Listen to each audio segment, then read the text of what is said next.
9 months ago, I published the first theological reflection on the pandemic. Faith in a time of pandemic. We had just suspended in-person worship services at our church, and we're starting to wear face masks and practice safe distancing.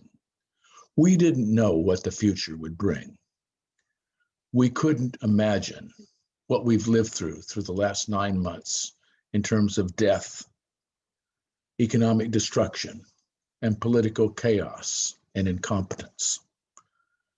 I saw the pandemic as transformational time for us, theologically, spiritually, and politically.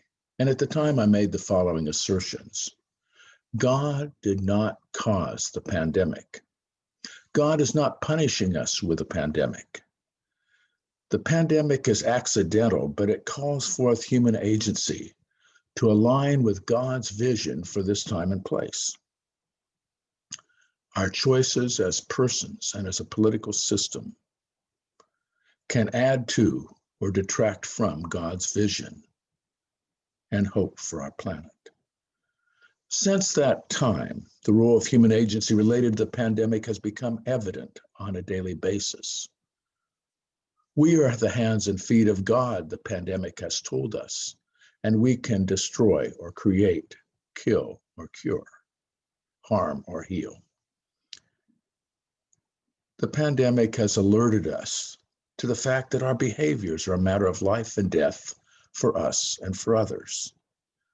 That denial and mixed messages regarding the pandemic by political and religious leaders kills people and destroys the economy and public trust.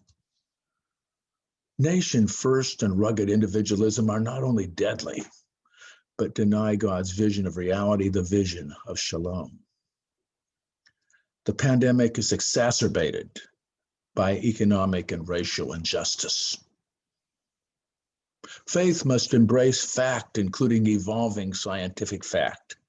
Fantasy is destructive of faith and health in a nation's economy.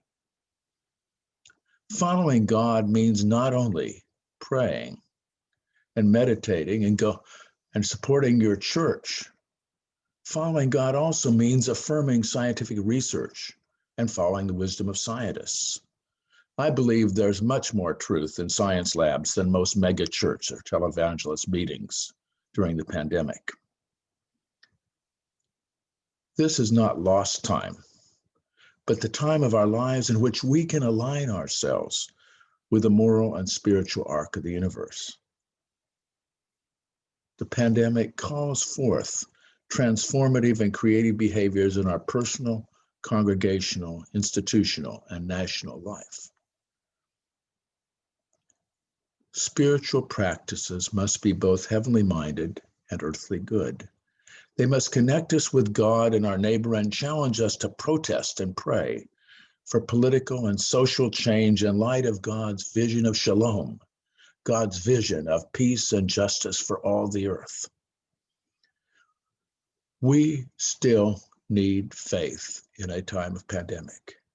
We need to keep the faith, to pray and ask for God's guidance, to follow science, to challenge injustice, to love the earth. And baby boomers, people like me, to be good ancestors, sacrificing right now for the well-being of future generations.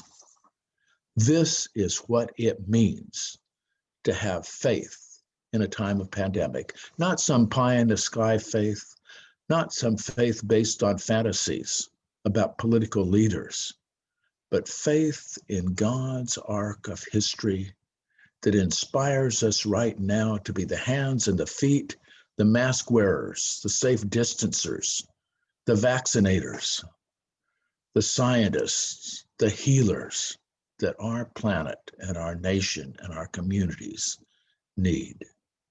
We need faith and can have faith in a time of pandemic.